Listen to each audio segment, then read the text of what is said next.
Quero saudar os nossos irmãos que nos acompanham pela TV Rica, em diversos lugares no mundo, através da internet. Esse instrumento que, quando bem usado, é um instrumento poderoso para chegarmos às vidas, os lares, as casas, as mais diferentes nações. E nós estamos ministrando uma série, Líderes que Governam. O mundo tem buscado líderes. O mundo tem buscado pessoas que são capazes de se mover no sentido de servir a outros, de apresentar caminhos, apresentar direções, e muito além de uma liderança empresarial, é muito mais uma liderança entendendo o que é isso, está a serviço. E o mundo tem buscado. Nós estamos às vésperas de uma eleição para presidente e o Brasil ainda não sabe quem definir, quem escolher. Os modelos de líderes que estão aí não preenchem os requisitos que a maioria da população tem buscado. Pessoas que entendam a necessidade de uma população, necessidade na educação, necessidade na área da saúde, necessidade na área de segurança pública. Nós estamos vendo esses dias o Rio de Janeiro, que espetáculo horrível para o mundo. Nós estamos num país onde, no exterior, nós somos considerados como um país em guerra civil. É que nós já acostumamos com isso. Então, tiveram no Rio esses dias, se eu não me engano, 75 tiroteios. E o pessoal brinca de dar tiro para o alto com a R-15, a K-47, pistola 380. E não tem uma voz que fale. Não tem um governante de coragem. Não tem um governante que tenha um planejamento, que tenha uma visão para a sociedade. Os governantes, os políticos, eles aprenderam a viver desse jeito, em favor da troca. Tudo que eles fazem é objetivando a troca. Nunca fazem por servir. Nunca votam uma lei que seja para o benefício. Eles votam uma lei na medida que eles recebem alguma coisa. Se eles não recebem nada em troca, eles votam contra. Eles são capazes de paralisar projetos. E por isso nós estamos nessa ousadia. Primeiro, nós estamos debaixo de uma palavra profética. Um salto para o futuro. Amém? E para você dar um salto para o futuro, Deus está te levando a esse salto. Para que você ocupe um papel de liderança. Deus não vai tirar você da retaguarda, colocar você na vanguarda, para você continuar tendo a mesma vida e dirigindo os seus dias como você dirige hoje. Deus está te tirando da retaguarda, te levando para a vanguarda, para que você possa ocupar um cargo de liderança, para que você seja um líder que conquista. Nós somos líderes, nós estamos sendo treinados nesses dias. O material que eu estou usando para falar sobre esse tema vem de um dos apóstolos hoje, proeminentes nos Estados Unidos, que é o Guilherme Maldonado. Em 20 anos ele começou uma igreja com uns 12 pessoas. E hoje tem não sei quantos mil membros. Tem viajado o mundo, tem sacudido o mundo. Teve no Paquistão, falou para mais de 1 milhão de pessoas no Paquistão, um país muçulmano. Esse é um padrão de líder que governa. E você foi chamado para isso. Diga para o seu irmão, você foi chamado para governar.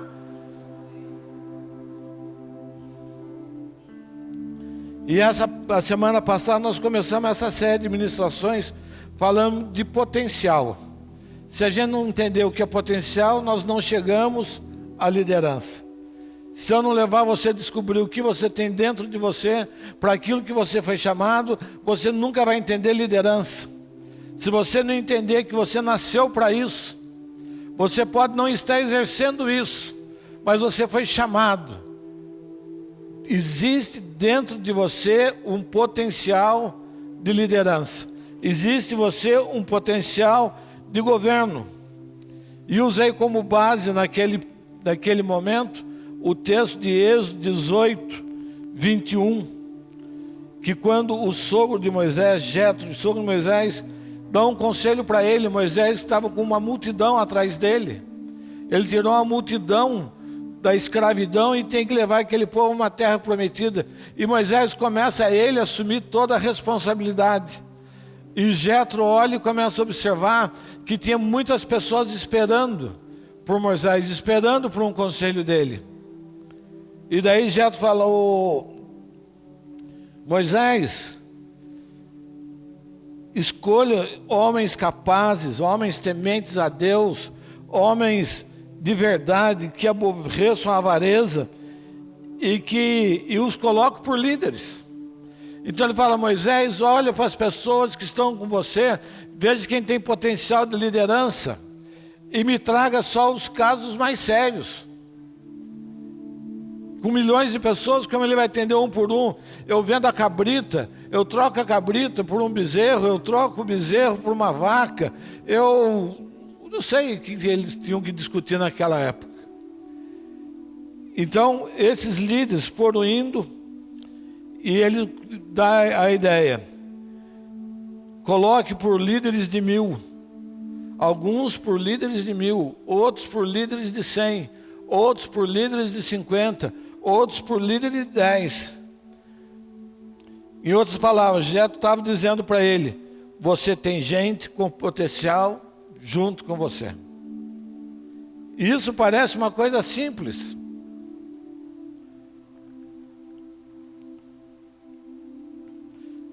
Chame essas pessoas para te ajudar a cumprir o seu propósito. E isso não te faz menor. Você agregar pessoas com você. Você agregar pessoas de potencial. Você agregar com você homens tementes a Deus, homens de verdade, homens que confrontam a avareza. Isso não diminui você. À medida que você divide o seu poder, à medida que você divide a sua governança, você cresce. E a igreja por muito tempo teve parado nisso. As denominações tinham um pastor numa igreja, e o pastor fazia tudo. Pregava, aconselhava, tocava. Quando ele queria formar uma banda, ele chamava a mulher e os filhos para tocar e cantar junto. O Roberto poderia ser um pastor daquele tempo, porque ele toca, a mulher canta, o filho toca, o pai é pastor, né? Poderia estar lá no meio de uma igreja religiosa.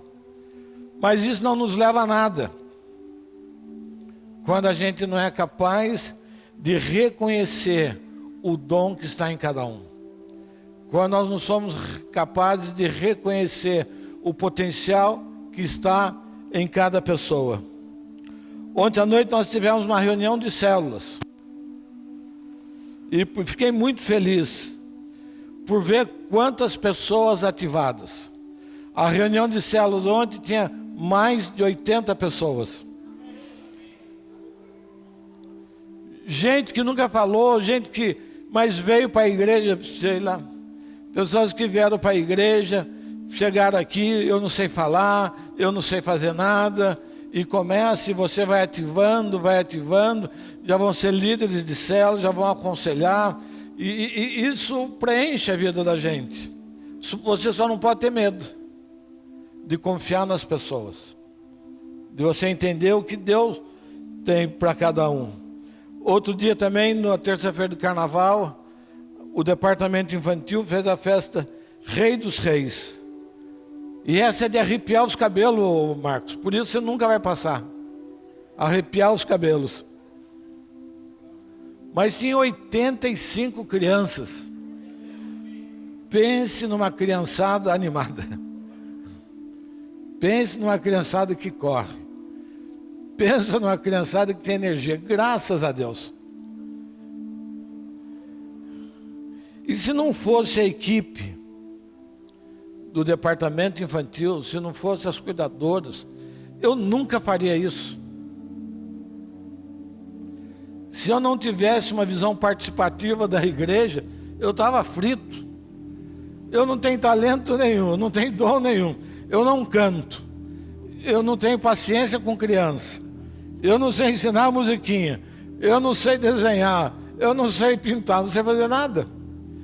Mas como é bom quando você forma um corpo, um grupo, e você entende que cada um tem um lugar na sua vida, que cada pessoa deve ser ativada, que cada pessoa tem o potencial. Acho que foi o Bigardo que falou que o cara chegou numa direção de uma empresa, levante aí, falou para o RH, levante aí quem tem potencial, quem é bom nisso, quem é bom naquilo, e mande tudo embora, porque eu não quero concorrência. Né? Então a questão da liderança, e deixamos aqui na semana passada uma definição para potencial. Potencial é o resultado, melhor, é a soma daquilo que você é e ainda não foi revelado. Potencial é a soma do que você é e ainda não foi revelado. Ativar o potencial é levar você à potência máxima. Você pode repetir aí comigo? Potencial é levar uma pessoa à potência máxima. Davi era um rei que estava escondido. E onde que ele estava escondido? Estava escondido num pastor de ovelhas. Davi estava escondido num pastor. Ninguém olhava para Davi como um rei. O profeta foi na casa dele, escolheu um rei, tinha os irmãos dele lá, e não chamaram nem Davi. Olhavam ele desqualificado, falaram, se alguém vai ser rei, é todo mundo menos Davi. E bastou um pouco de azeite na cabeça de Davi, e o potencial de Davi foi ativado. Basta um pouco de azeite, e o azeite irriga a semente, a unção irriga. Nós podemos dizer que o óleo regou a semente que estava dentro dele. Quando o ministro derrama azeite sobre a sua cabeça, na verdade nós estamos regando a semente que está dentro de você. Tem gente que foge da unção, né? Porque unção é comissionamento, unção é responsabilidade. Ninguém é ungido para ficar no banco. Até hoje eu não fiz isso. Olha, eu quero ungir você para você ficar no banco. Não, quando a gente unge uma pessoa, quando Deus fala, tal pessoa tem esse chamado, você derrama o azeite sobre ele, você está manifestando, você está regando, você está ativando o potencial sobre a vida daquela pessoa. Domingo agora nós oramos e ungimos e enviamos a Natália Ito, que ela foi estudar medicina na Argentina. E dali, daquela menina que nós ungimos aqui, vai surgir uma grande árvore da medicina. Ela foi enviada, ela foi ungida.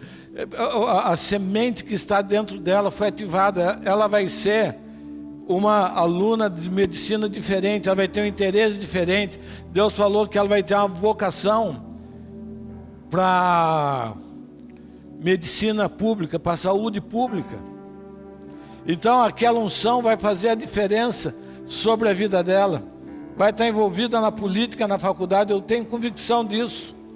Porque ela foi ungida, o azeite foi derramado sobre a sua vida. Um exemplo secular disso, o Rivaldo. Quem lembra do Rivaldo, jogador de futebol? O Rivaldo era uma pessoa, aos olhos humanos, completamente desqualificado para o futebol. Pela perna dele, que não tinha condições, e ele foi insistindo. Porque primeiro ele entendeu que estava dentro dele esse potencial. Se você não entendeu o que está dentro de você, você não chega a nenhum lugar. E o Rivaldo foi considerado o melhor jogador do mundo. Pobre, com as perninhas tortas, que ele tinha uma perna diferente, simples, mas ele descobriu uma coisa: o que estava dentro dele. O que está dentro de você? O que está adormecido dentro de você? O que tem dentro de você que é capaz de fazer você diferente de qualquer outra pessoa? O que tem dentro de você que é capaz de levar você a lugares aonde você nunca imaginou? É o potencial que cada um de nós carregamos. E hoje eu vou completar esse tema, potencial. A semana que vem vamos começar a falar de liderança. Mas se não entende potencial, não entende liderança. Mateus 13, 31, 32. Outra parábola lhe propôs dizendo: o reino dos céus é semelhante a um grão de mostarda, que um homem tomou e semeou no seu campo. Embora seja a mais pequena de todas as sementes, contudo, quando cresce, é maior que as hortaliças, e se transforma em árvore, de sorte que vêm as aves do céu e se aninham nos seus ramos. O grão de mostarda é uma sementinha. Em cada semente, uma árvore. Em cada semente, o potencial. Jesus explica isso de uma forma muito didática. Ele fala o tempo todo que ele fala com os judeus não entendiam se não fosse tudo falado por parábolas. Tudo ele usava uma linguagem figurada. Tudo ele usava os exemplos do cotidiano, os exemplos do dia a dia. E ele diz que o grão de mostarda, que é a menor semente quando é lançada ao solo, e quando cresce, é a maior das hortaliças, e se transforma em árvore que abriga aves e animais. Isso pode parecer a nossa vida. Somos resultados de uma semente. Falei sobre isso a semana passada. O esperma, um óvulo, quando se junta, vem carregado de informações. Traz tantas coisas para a vida da gente. E quando cresce, a história, no decorrer da vida, nós vamos sendo ativados e abrigando e abençoando vidas. Como o pé de mostarda que aninha os animais, aninha as aves, se aninham debaixo dela, assim é a nossa vida. Nós nascemos para abençoar muitas vidas. Você pode repetir isso comigo? Eu nasci para abençoar muitas vidas. Eu não nasci para ser abençoado por muitas vidas. O meu propósito é abençoar muitas vidas. É ativar cada coração, ativar cada vida. E isso faz lembrar Gideão, um dos juízes. Eu nem sei por que eu estou pregando tão rápido assim hoje, mas é que eu tenho abusado do horário e eu não gosto. Juízes, capítulo 6.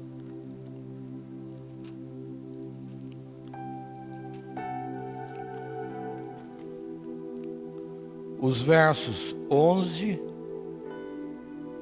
12, 14 e 15. Gideão é o exemplo do grão de mostarda. Ele se coloca como um grão de mostarda. Se você começar a ler isso,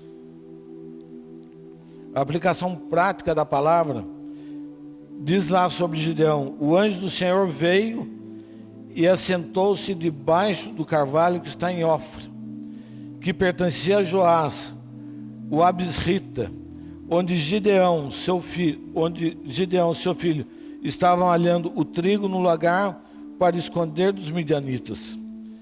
Quando o anjo do Senhor apareceu a Gideão, ele disse: o Senhor é contigo, homem valente. E o Senhor olhou para ele e disse: vai nessa tua força e livre Israel da mão dos midianitas. Não te enviei eu? Respondeu-lhe Gideão: ai, Senhor meu, com que livrarei a Israel? A minha família é a mais pobre em Manassés, e eu, o menor na casa do meu pai. Assim que se sentia Gideão, o menor da casa do seu pai, o mais pobre.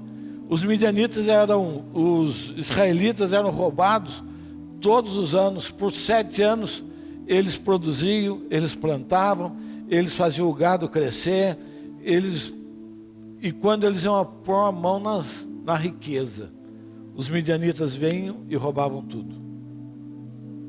E assim foi. E daí o Senhor pega no meio daquele povo um homem chamado Gideão, manda um anjo e já começa tratando ele o valente, homem valente. Deus já estava vendo em Gideão algo diferente. Deus sabia o que ele tinha colocado na vida de Gideão. Deus sabia do potencial que estava dentro de Gideão. E chama Gideão e fala: vai na tua força. E o Senhor via ele como um valente, deu a ele sabedoria, deu a ele criatividade, deu a ele ousadia. E com 300 homens, ele vence um exército imenso. Não me lembro de quantos mil homens eram. Alguém tem esse número na cabeça? Ele vence 185 mil homens. Ele vence um exército. Com 300 ele vence a 185 mil. Só usando de estratégia de guerra, só usando de sabedoria, só usando de criatividade. Gideão não tinha espada. Ele usou trombeta, ele usou umas lanternas de luzes e usou tudo isso aí. E ele se julgava o menor da casa do seu pai. Então não tem problema se até um dia na nossa vida a gente se julga o menor. Quem aqui já se sentiu menor? Quem aqui já não foi alvo de bullying? O bullying é exatamente para nos fazer sentir o menor. E tantas outras coisas. Quantas vezes eu fui roubado na minha vida? Quantas vezes você foi roubado na sua vida por se sentir o menor? Quantas vezes você foi roubado na sua vida porque você não conseguia reagir? Quantas situações você passou na sua vida e que você não precisaria ter passado, a não ser porque você pensava: não, eu não vou aguentar essa luta, eu não vou aguentar essa parada, não, eu quero ir embora da escola que eu estou estudando, eu não quero mais ir no clube, eu não quero mais fazer isso porque eu sou o menor. Quantas vezes numa empresa você não pleiteia um cargo melhor para a sua vida, porque você se sente o menor, o mais incapaz de todo o grupo?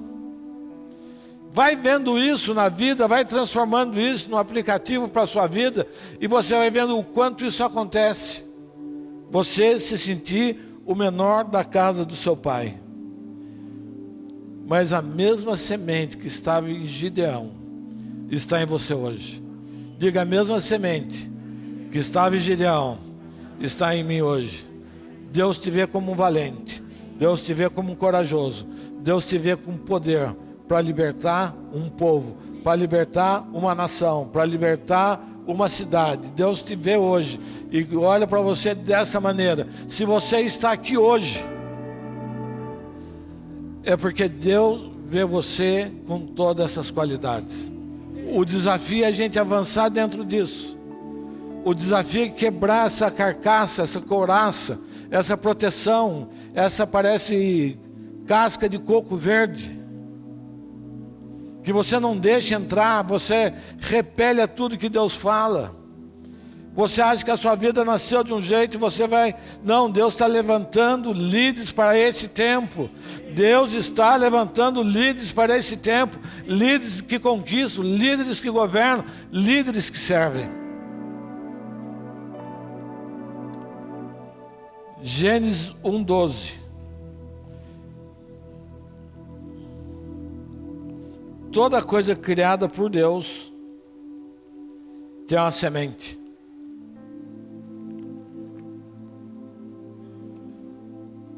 A terra produziu relva, ervas que davam conforme a sua espécie, e árvores que davam fruto, cuja semente estava nele. Isso aqui derruba a teoria de Darwin.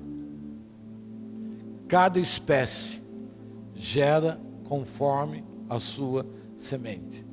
Humano, humano. Animal, animal. Vegetal, vegetal. Né? Então tudo, cada coisa criada por Deus foi abençoado com um potencial, o potencial da semente. E da mesma forma, Deus criou o homem, com o potencial, com o traço divino sobre a vida dele. Nós carregamos habilidades. Repita comigo, eu carrego habilidades. Muito mais do que eu sou nesse momento. O salto para o futuro é exatamente isso. É tirar você da sua realidade que você está hoje e levar você a experimentar algo novo, porque você tem muito mais dentro de você. Assim como a semente de mostarda, nós possuímos recursos escondidos, capacidades exploradas. Quem às vezes vê um discurso de um político e fala, eu faria diferente? Quantas vezes a gente assiste um jogo de futebol, você fala, não, eu bateria diferente nessa bola, né? Ou está numa empresa e fala, não, eu tomaria outra atitude diferente. Tudo isso é potencial escondido, algo que está encoberto.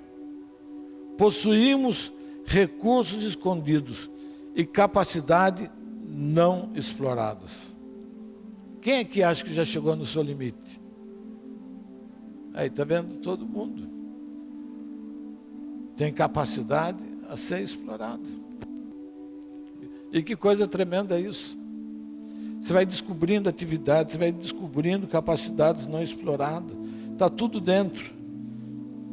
E qual é o processo para que uma semente desenvolva o seu potencial? Há um processo para isso. Há um caminho, Deus deixou um caminho. Primeiro, nascimento. Então, como semente, é o primeiro, nasço. O segundo passo é a morte. Mas que coisa de louco. Nasci para morrer. E o terceiro passo, desenvolvimento. Mas como que é isso? Nasço, morro e desenvolvo? Parece que não é coerente, né? Você nasceu, morreu, e daí que você desenvolve? Não. Todos nós devemos passar pelo mesmo processo para que nós desenvolvemos como líderes.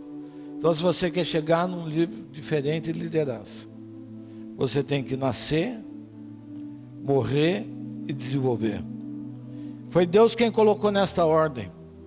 Hoje, os cursos de coaching, que é uma profissão que está na moda, toda essa questão de atendimento, toda essa questão de desenvolvimento de potencial, os grandes profissionais dessa área, tudo ou grande parte do que eles ministram está na Bíblia.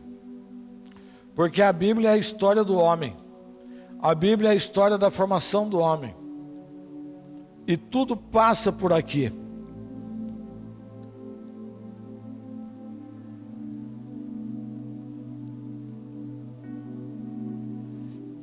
Não tem desenvolvimento sem primeiro morrer. Não tem.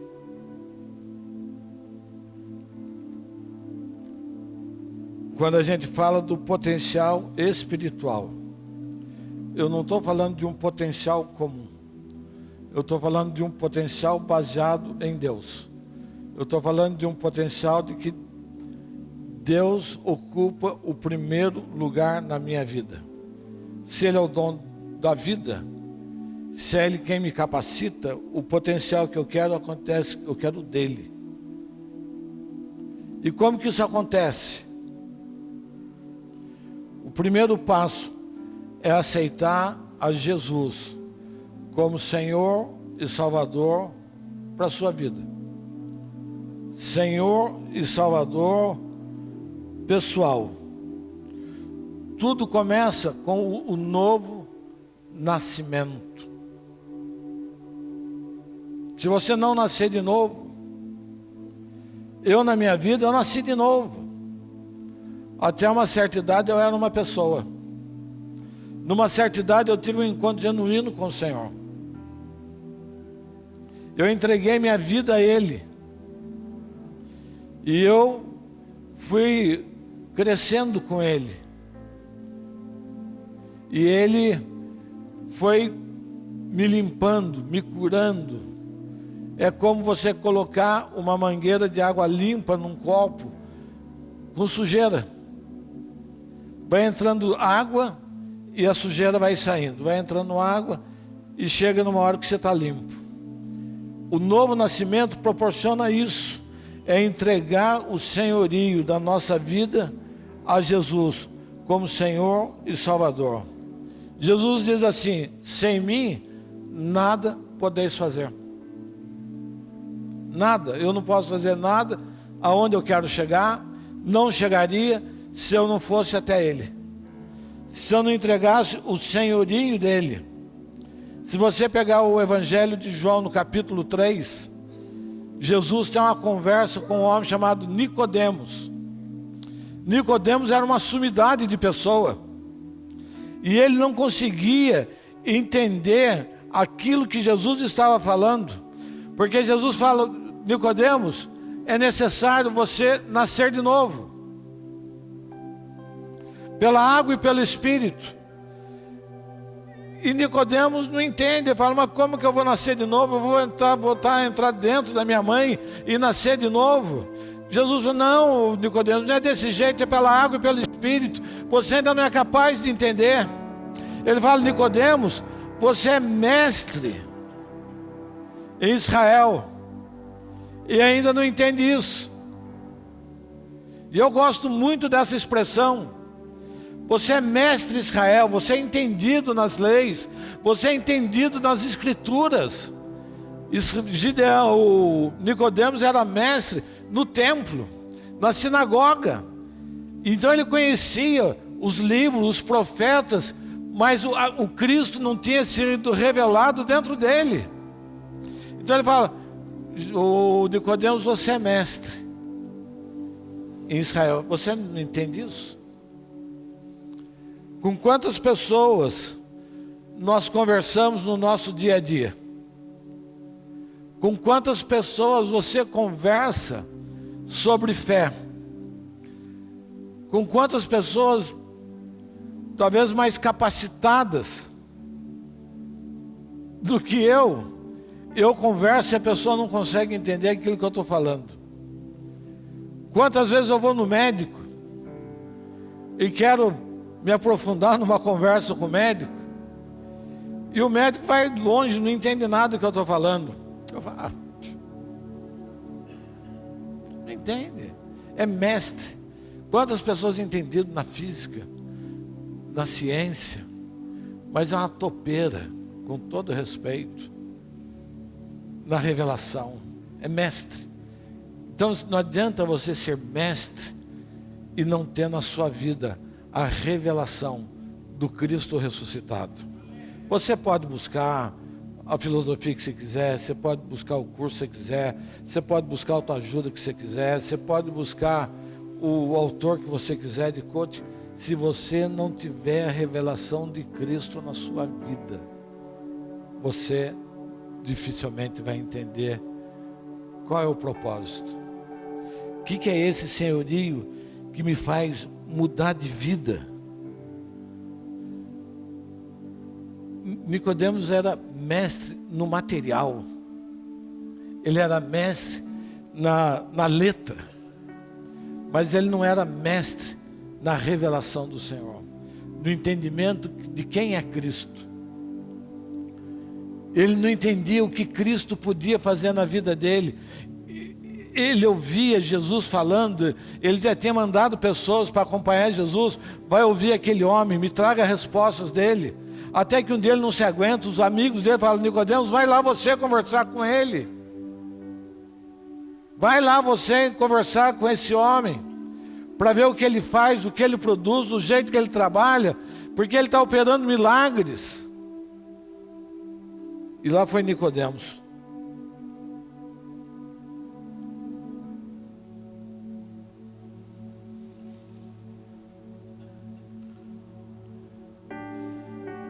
O novo nascimento abre para nós o que Paulo fala aos Colossenses. O novo nascimento abre para nós o que Paulo fala aos Colossenses: conhecer o mistério que é Cristo. Qualquer um de nós aqui fala de Cristo como fala de alguém vivo, como ele é vivo. Nós falamos dele como uma pessoa real na nossa vida. Eu falo com ele, eu escuto a sua voz, ele me inspira, ele me aponta caminhos, ele me aponta direção, ele me dá saídas que eu não teria naturalmente. Hoje o Carlos está aqui com a gente. O Carlos tem essa experiência, não é, Carlos? Ter saídas que não teria, sabedoria para resolver coisas que ultrapassa. Quem já teve essa experiência? Sabedoria para resolver situações que extrapolam o seu conhecimento. Mas na hora que você está apertado naquele problema, na hora que você está naquela situação, você ouve aquela voz interna falando: faz desse jeito.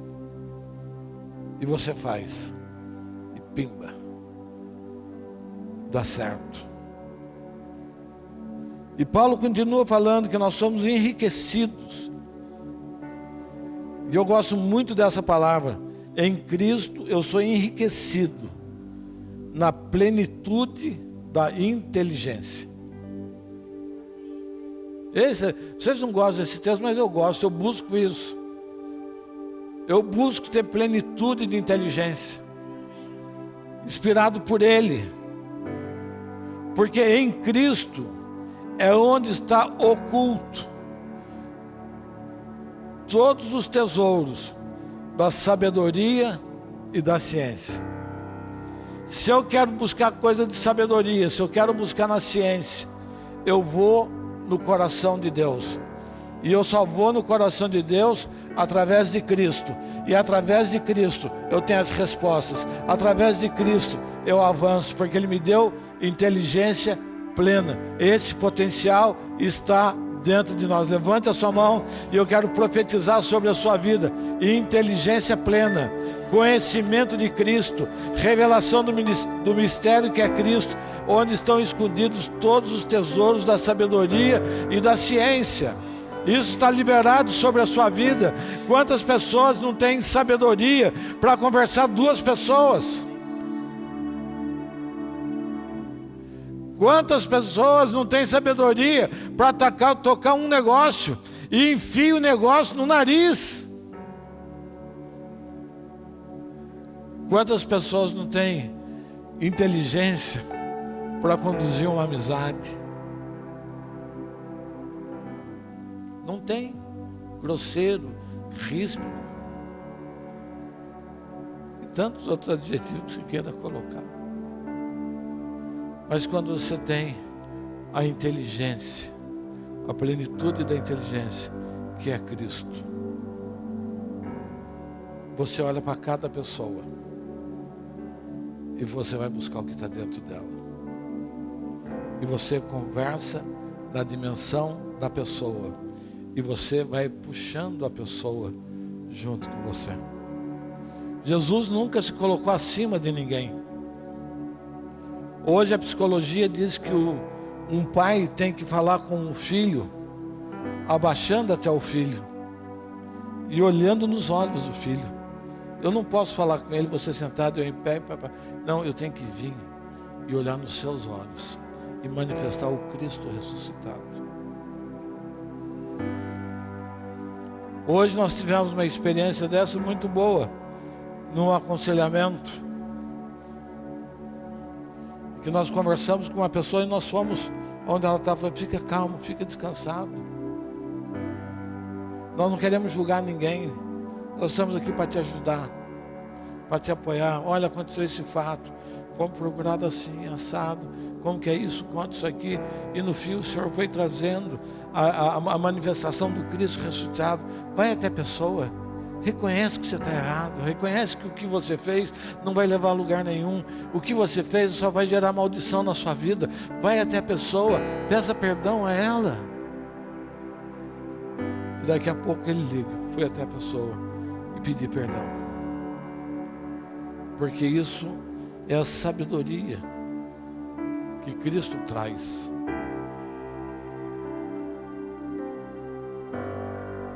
E a morte da semente começa negando a nós mesmos. Como que morre a semente? Negando. Como é difícil essa palavra. Negar a si mesmo. Como é difícil negar o ego.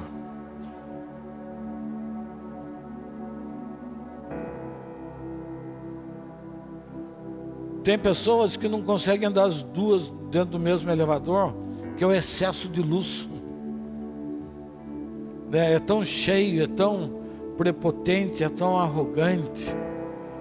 O eu, o ego, é tão inflado. Se acha tão poderoso.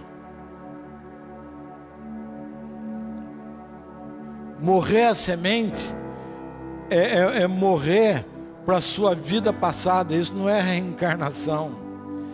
Morrer para a sua vida passada é entender que a maneira que você viveu até hoje não serve para nada.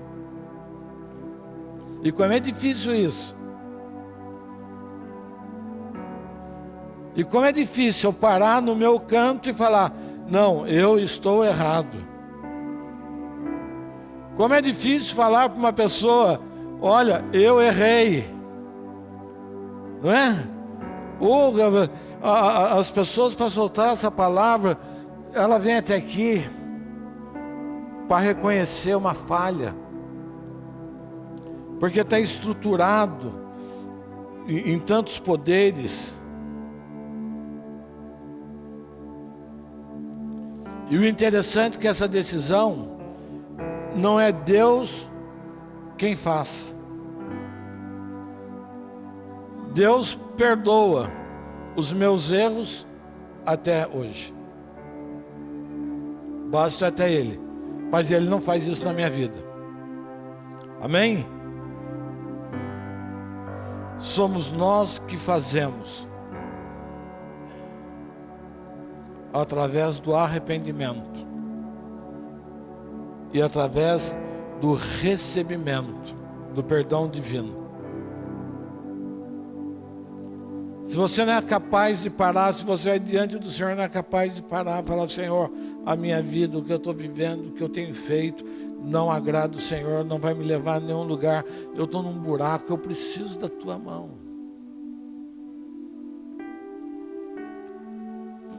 Você ter, alguns são letrados, são estudados, outros são poderosos, outros estão à frente de tantas coisas. E não tem coragem. E é difícil. Falar, olha, eu encontrei alguém que é maior do que eu. Eu encontrei alguém que é capaz de dirigir a minha vida por caminhos onde eu nunca imaginei estar.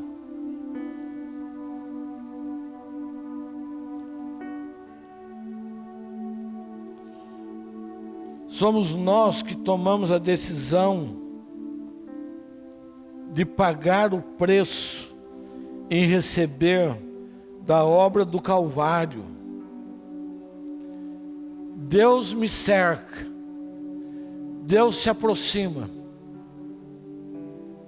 da minha vida. Quando eu era pecador, mais, ou muito mais, ou extravagantemente mais, Ele se aproximou de mim. Quando eu não tinha valor algum, Ele se aproximou. E vem um e fala de Cristo, e vem outro e fala. Não é, Tadeu? O Tadeu foi mestre nisso. Morava lá no Vale do Sol, o Tadeu vinha com a Kombi dele lá, vendendo pãozinho, queijinho, e falando de Jesus. Né? Deus começa a nos cercar. A gente vai chegando a um ponto, a uma conclusão, que a gente precisa de algo a mais. Que a nossa vida é muito mais do que um sucesso pessoal. A nossa vida é o resultado do legado que nós deixamos para as pessoas. Se a gente não entender isso, a vida não tem sentido. Se nós não entendemos isso, a nossa vida estará marcada no futuro pela frustração.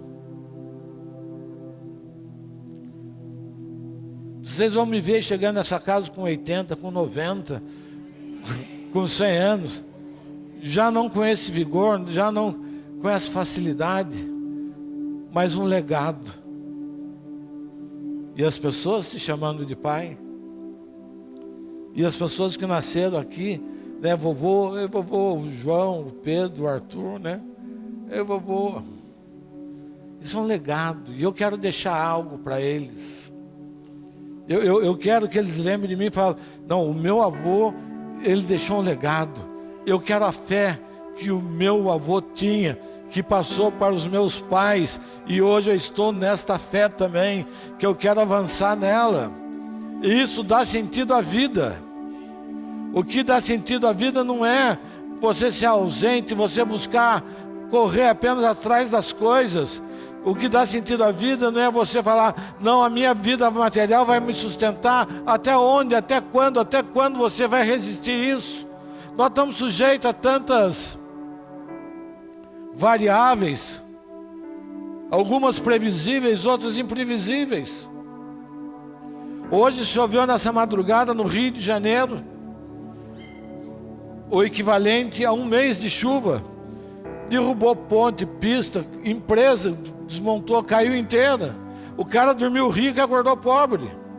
O cara dormiu, tinha carro, hoje de manhã não tinha mais carro, a enchente levou. Se você não tem um valor, se você não tem um sentido, se você não sabe o que você carrega dentro de você, o seu destino é a frustração. Mas quando você sabe que Deus está no controle, você perde um carro, você fala, graças a Deus. Porque quem me deu esse vai me dar outro, ainda melhor. Ouvi um testemunho de um pastor na Argentina, que puseram fogo na igreja dele. Perseguição religiosa. E chamaram o pastor, vamos lá, vamos ver na igreja, estão pondo fogo. Vamos pegar, vamos juntar. E o pastor foi e falou, Senhor, eu te dou graças, porque puseram fogo na minha igreja, porque agora eu terei condição de construir uma muito maior. É como você vê as coisas, é como você entende o que as pessoas julgam por perda. Paulo diz, o que você julga como perda, eu julgo como lucro. Quando todo mundo está perdendo, você está ganhando.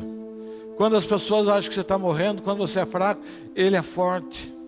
Quando você não tem mais força, vigor nenhum, ele te puxa pelo braço. Quando você tem esse potencial que é Deus dentro de você, não é outra coisa. quando eu entendo a obra da cruz do Calvário para a minha vida. Obedecer a Deus, suportar as críticas, e com isso o nosso potencial vai sendo desenvolvido.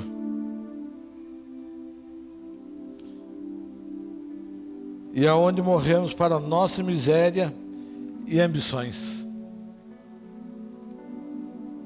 Morrer para as misérias e ambições. Já convivi com muita gente rica. Rica, mas miserável. No sentido de não partilhar nada. No sentido de não olhar para uma pessoa e entender que ali tem uma pessoa. E entender o que eu posso produzir na vida dela com a minha riqueza. Nós temos aqui o papo que nós estamos produzindo vidas com a riqueza dos irmãos. Com R$50, estamos formando crianças, formando.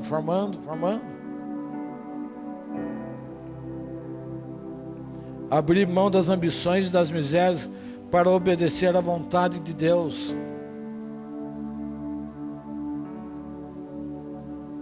João 12, Evangelho de João. A gente vai falando assim, parece que a gente é íntimo, né? João 12. Antigamente a gente falava apóstolo João, capítulo 12. Verso 24. Ele diz: em verdade vos digo, se o grão de trigo caindo na terra não morrer, fica só. Mas se morrer, produz muito fruto. Se o grão de trigo não morrer, quem ama a sua vida, perdê-la. Quantas coisas eu faço de errado na minha vida porque eu amo a minha vida? Quantos erros eu cometo porque eu acho que eu tenho direito contra a vida das pessoas? Quanto eu sou egoísta, quanto eu sou adúltero, quanto eu sou mentiroso. Tudo isso porque eu quero guardar a minha vida. Então ele diz: quem ama a sua vida, perdê-la. Mas quem odeia a sua vida neste mundo, não é o fato de você estar na terra, é no sistema desse mundo, o sistema que nos conduz, o sistema que nos leva. O que leva o meu pensamento é o sistema do mundo. Aqui não está falando de um planeta, aqui está falando de um sistema mundano, de um sistema cruel, de um sistema injusto. Mas aquele que odeia a sua vida neste mundo, guardar lá para a vida eterna. Aquele que me serve deve seguir-me, e onde eu estiver, ali estará também o meu servo. E se alguém me servir, meu Pai o honrará. O meu coração está angustiado, e que direi? Pai, salva-me desta hora. Mas foi precisamente para esta hora que eu vim.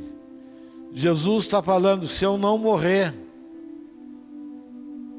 se eu não entregar a minha vida, se eu não enfrentar o que está reservado para mim. Ele entendia o que o Pai estava falando. Ele entendia que a cruz não era um sacrifício, mas era um propósito na vida dele, que salvaria a todos. E precisamos entender isso. E ele começa, e os discípulos não entendiam o que ele falava. Não tinha revelação, porque não tinha o Espírito Santo, andava com ele, mas não entendia. Ele estava falando: olha, vai acontecer isso comigo, eu vou morrer, eu sou a semente, essa semente que conduz à vida eterna, eu estou encapsulado do Cristo, o Cristo que estava em Jesus.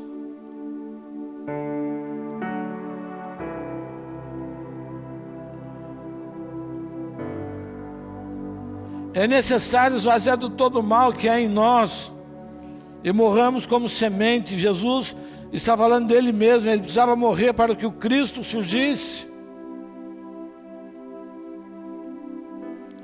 E o terceiro passo, o desenvolvimento da semente. Nessa etapa, Deus nos traz pais, mentores, líderes espirituais, para nos ajudar a desenvolver o potencial que está em nós. Essa é a parte mais difícil do processo. Porque é fácil você começar no início a ouvir os líderes. É fácil no começo você ouvir o seu pai espiritual. Mas à medida que você vai andando, você vai se achando autossuficiente. E já não preciso mais ouvir ninguém. Eu sei tudo. Aqui não tem gente assim. Eu entendo isso. Aqui não tem ninguém aqui. Todo mundo aqui vai no processo direitinho. Mas essa é a etapa mais difícil do seu desenvolvimento. São essas pessoas, pais, líderes, mentores, que pode ver além de você. Eu converso com você e eu não estou vendo você hoje. Eu converso com o Alan, não estou vendo o Alan hoje. Eu estou vendo o potencial que está no Alan. Eu estou vendo o Alan daqui a 10 anos à frente. Eu estou vendo o Alan há 20 anos à frente. Eu estou vendo o Alan há 30 anos à frente. Então, e como isso é duro. Porque as pessoas têm uma formação tão errada, receberam tantas informações negativas, tantas coisas que não pode ser, eu não sou esse. Eu nasci para ser isso. E os líderes nos ajudam nesse sentido.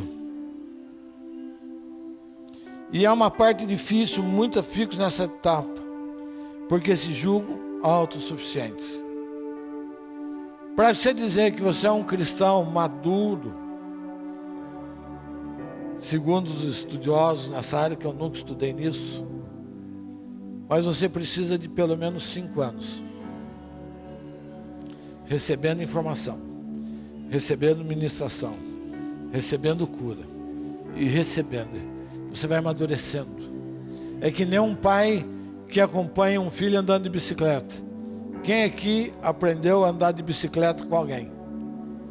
Quem aqui, quando começou a andar de bicicleta, alguém segurava ali no cilindrozinho atrás, você ia, e quando soltava, daqui a pouco, daí não queria mais ver o pai ajudando.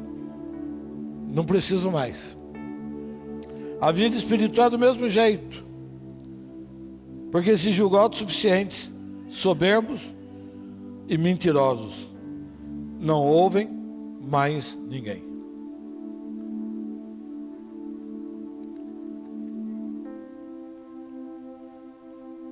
Difícil. Por que eu tenho que ouvir? Por que eu tenho que receber algo de alguém? Eu sou autossuficiente. Eu faço o que eu quero da minha vida. Eu tomo a decisão que eu quero. Lógico que tomo, você tem todo o direito. E agora, quantas vezes você embarca numa canoa furada? Quantas vezes você joga tudo fora? Porque você não é capaz de ouvir.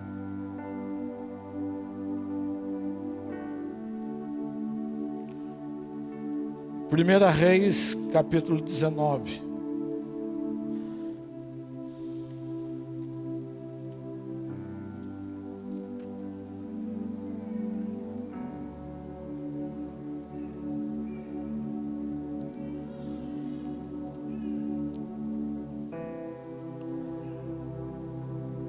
Capítulo 19, verso 19.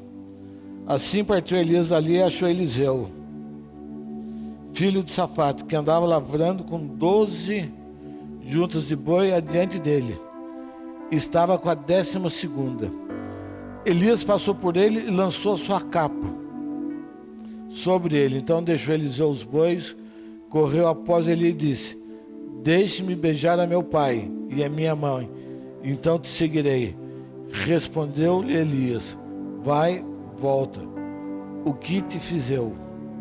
Assim Elias o deixou e voltou, tomou a junta de bois, os matou, com os aparelhos dos bois cozeu a carne, deu para todo o povo, comeram, se levantou e seguiu Elias e o servia. Elias transfere para Eliseu. Elias foi o mentor de Eliseu. Elias foi o pai espiritual de Eliseu. Eliseu passa a seguir a Elias, a ponto que quando Elias vai ser arrebatado, ele fala: pede-me o que queres. E Eliseu fala: eu quero o dobro da tua unção. Diga comigo: todo filho está fadado a ter o dobro da unção do Pai.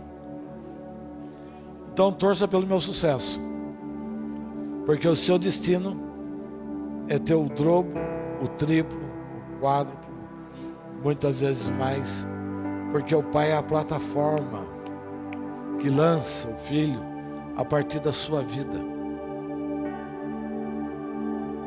Como sou como pai, possivelmente meu filho tem chance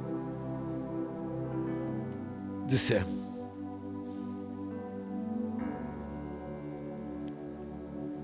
Pedro, Jesus e Pedro. Jesus encontra Pedro e fala para Pedro: vinde após mim, e eu te farei pescador de homens. Vem você do seu natural, e eu vou te levar ao espiritual.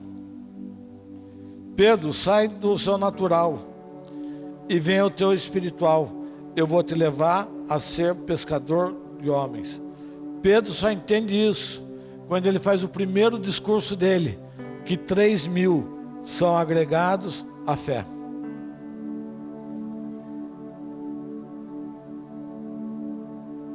Já estamos caminhando para o final, de verdade.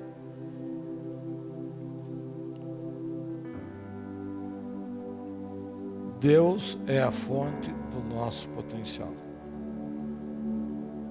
Como desenvolver o potencial? Primeiro passo: reconhecer que Deus é a fonte.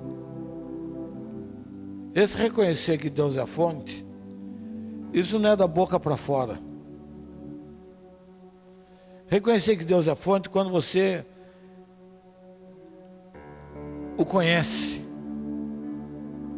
Quando não é da boca para fora, quando você busca Deus, quando você busca a revelação e entende que tudo está nele. Ele é a minha fonte, como diz aqui: todo o tesouro da sabedoria e da ciência está nele. No coração de Deus você encontra resposta para todas as coisas. Quanto mais você conhece Jesus, mais você reconhece o Pai. Quanto mais você o reconhece o Senhor da sua vida, mais você é ativado. Não é vergonha ser dependente dele, é questão de inteligência. Se ele é a fonte de todo potencial, se ele é a fonte de toda sabedoria, se ele é a fonte de toda ciência, e isso está disponível para mim à medida que eu ando com ele, me rendo a ele e tenho uma vida com ele.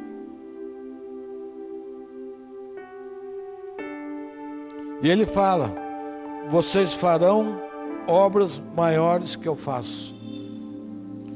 João 15:7.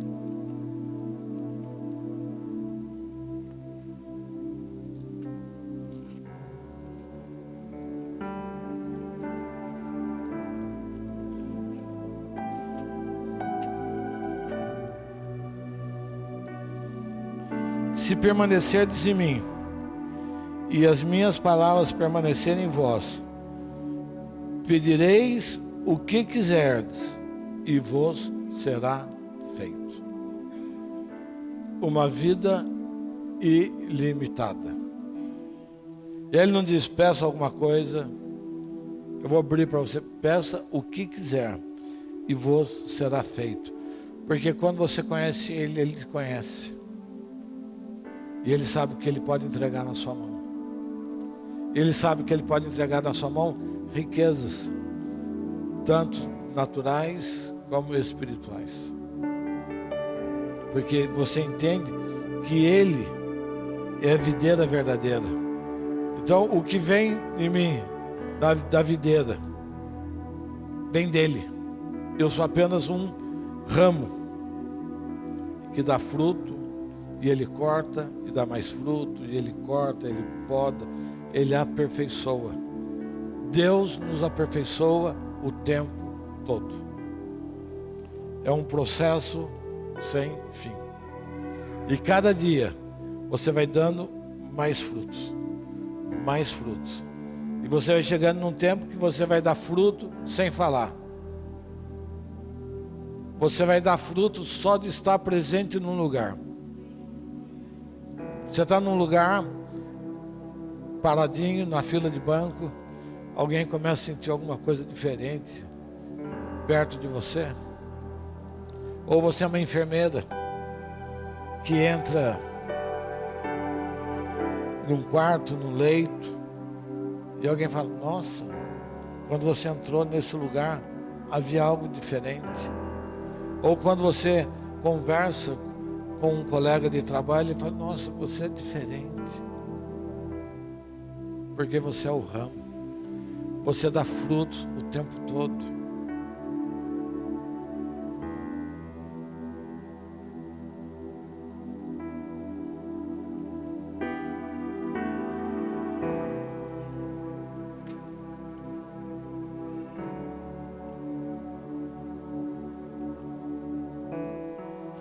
Você deve conhecer o seu chamado. Segundo passo. Qual é o meu chamado? Qual é o meu chamado? Nós temos que perguntar para o Senhor, por que fui criado?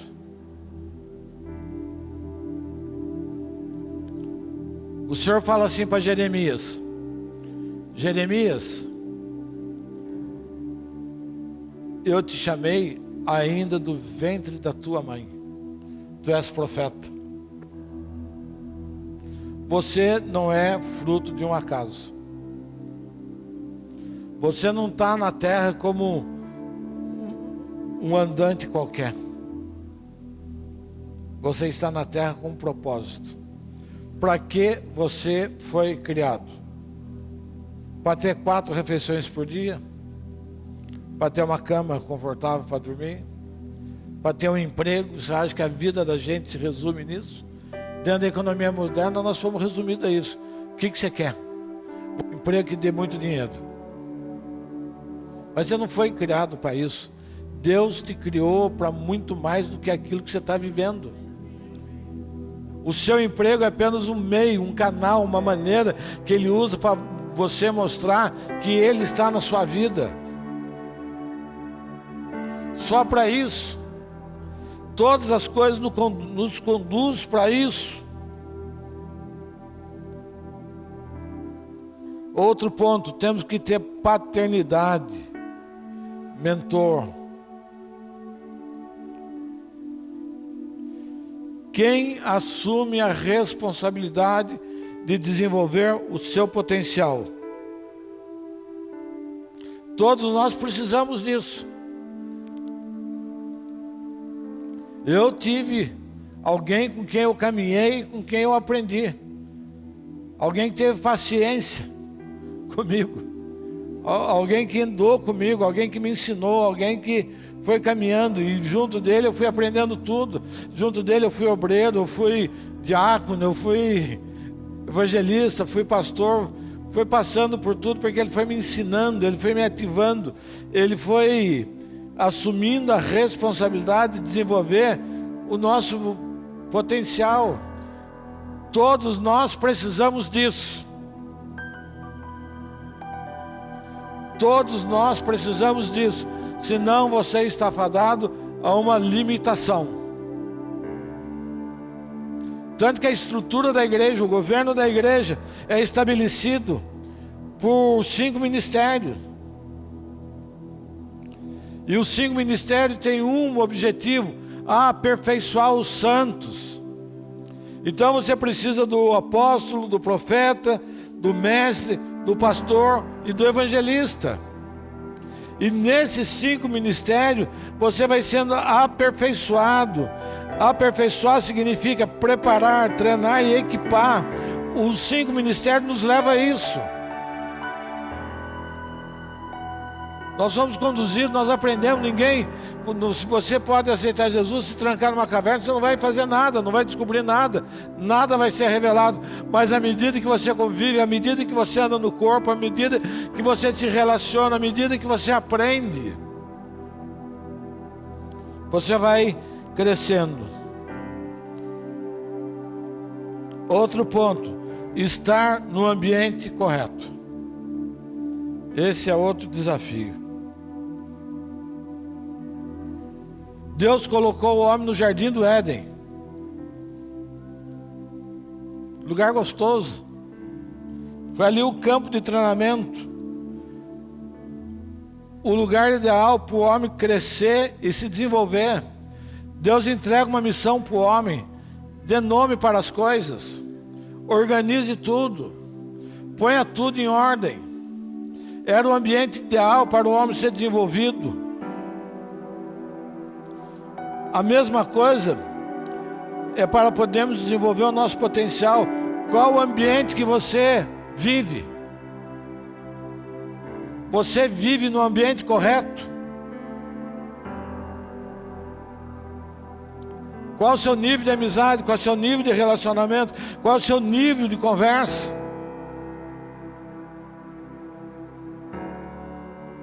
Qual é? Você está crescendo na sua fé no ambiente correto? Você na faculdade, quem é seu grupo na faculdade? Com quem você conversa? Que tipo de conversa você tem? Qual é a sua programação? Quais são os seus assuntos?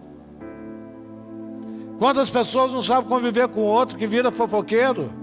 Quantas pessoas, Maria vai com as outras aqui na igreja, é quente, glória a Deus, aleluia.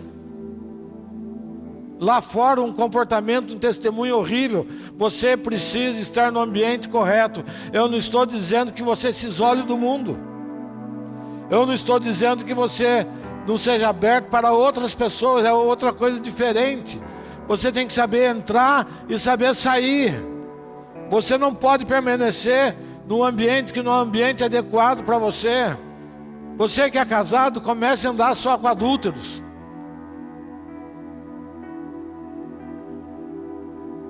E você vai ver o que vai acontecer se numa hora não vem um laço, porque não é um ambiente. Você não vai no ambiente de adúlteros ouvir falar bem das mulheres, da esposa. Eu preciso escolher.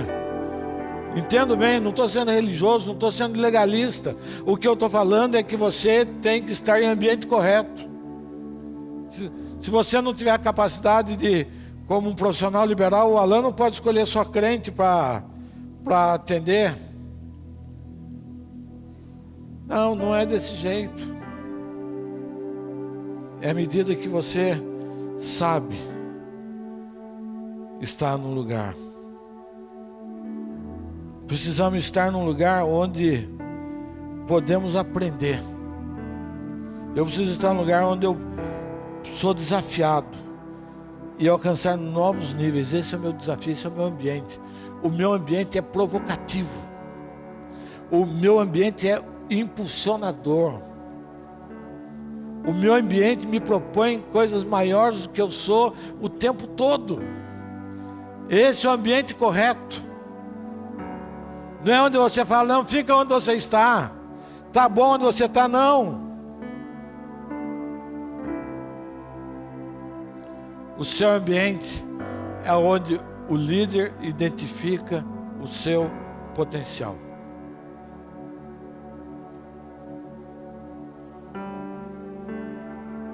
Eu conversava com uma moça que ela teve uma reunião importante.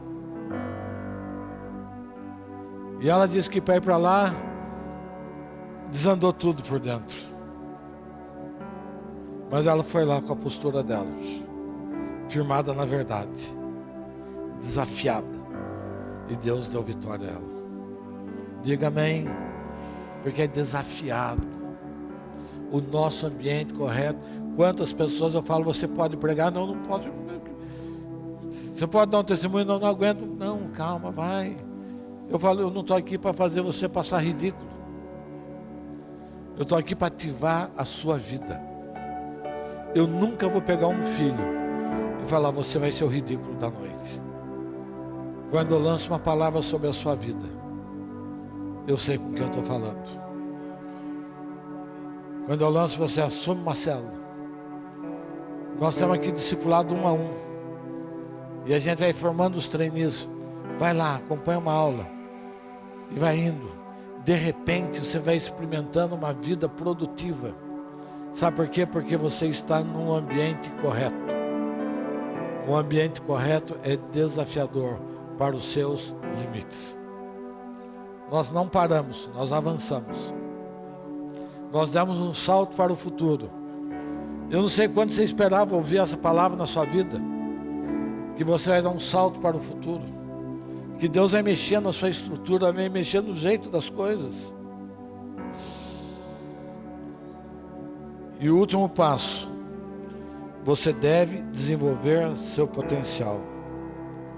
É preciso tomar a decisão correta, tomar a decisão de crescer.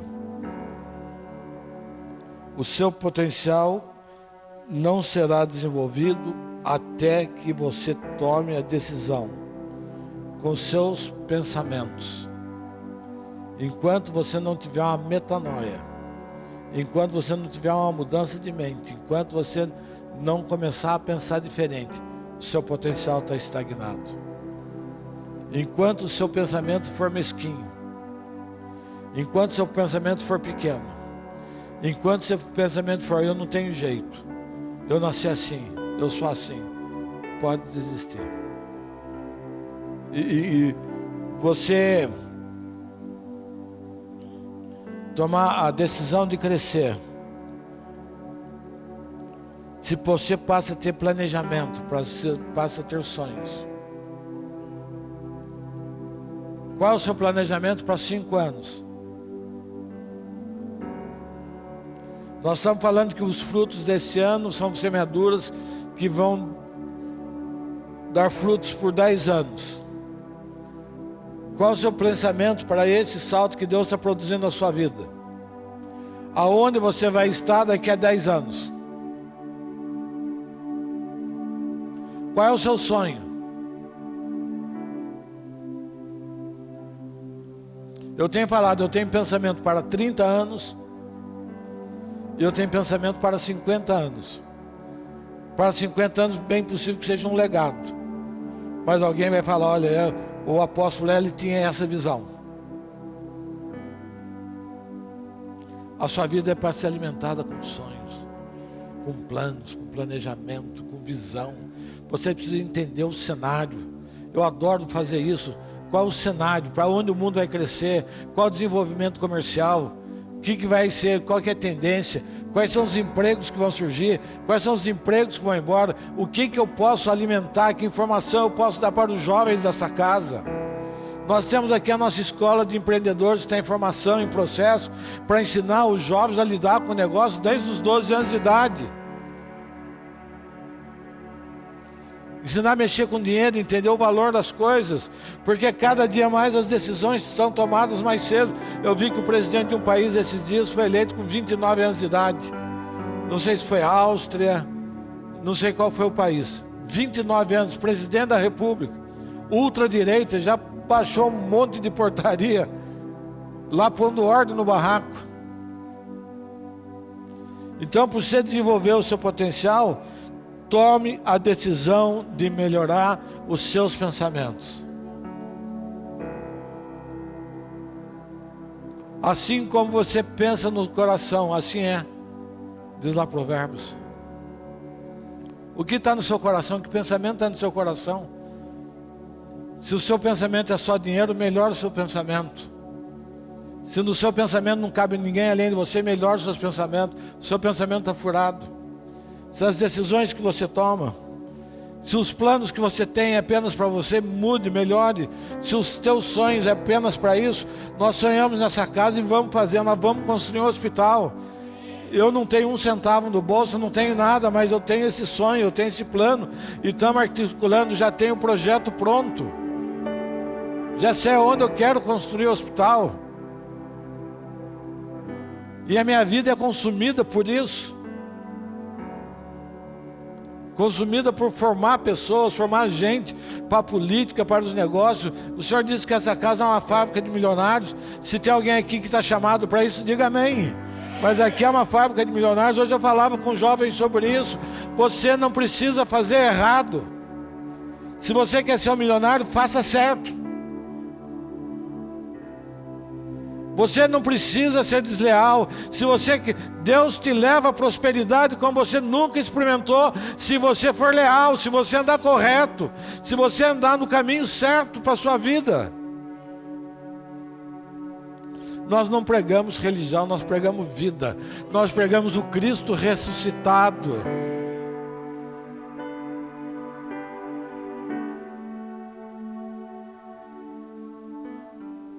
Busque as pessoas corretas.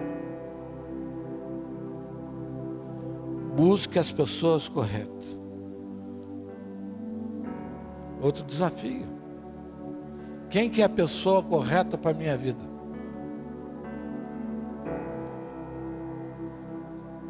Você pode vir conversar comigo. 5 minutinhos de conversa, eu já sei onde você quer chegar. 5 minutinhos de conversa, Deus deu esse discernimento, já estou entendendo o que está na parada. Porque tem pessoas que são ladrões de energia. Às vezes no carro se deixa uma lampadazinha acesa, uma noite. De manhã, quando você bate na partida, nada, porque roubou a energia toda. Tem gente que rouba a nossa energia o tempo todo. Busque as pessoas corretas. Busque pessoas sinceras com você. Busque pessoas que estão preocupadas em ativar o seu potencial. Busque, escolha. Exercite os dons de Deus. Qual é o dom que Deus colocou na sua vida? Não são só dons espirituais, são dons ministeriais.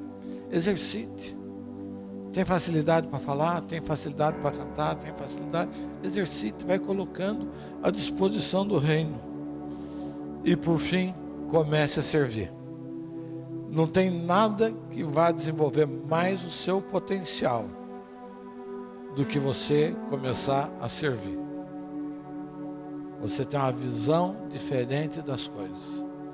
Você entender que tudo que você faz, tudo que você serve é uma semente que só tende a crescer.